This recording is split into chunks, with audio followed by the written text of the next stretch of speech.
Here's one for you. Have you ever heard the experiment where the Japanese scientist, I think it was Japanese, that may have been racist, he was of Asian descent of some kind. He takes water and he says words to the water, okay? Now, it's not so much about the word, because different languages, right? It's not necessarily the noise you're making with your mouth, it's the intent, it's the vibration of the word based on your intent. Well, he says these different things to this water, and then it freezes in a different pattern, okay? If he says you're beautiful, it freezes in a really pretty pattern. If he says you're a fucking piece of shit, then it freezes all ugly. That's what reality is. That's exactly 100% what reality is. That's it. So, like, if you sit water over an image and you leave it there, and then you put it in the freezer without the image, it will freeze the image into the water. There's a memory of the image. That's what this is.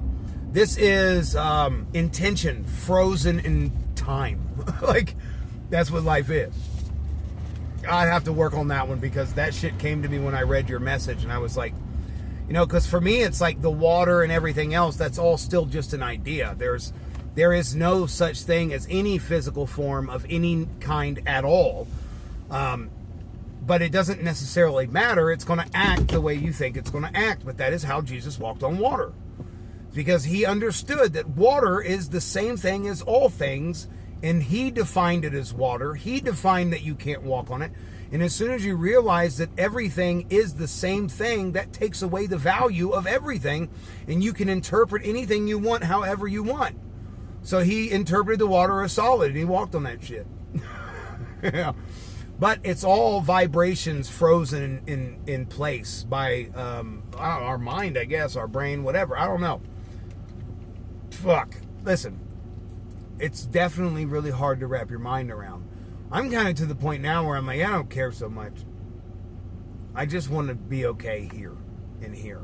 And whatever this is, it will interact with that. So, you know, it's like trying to figure out the best way into a place, but never actually going inside. I'm starting to lose interest with it. And I feel like I just want to go have a ceremony in the Amazon rainforest right now. You know?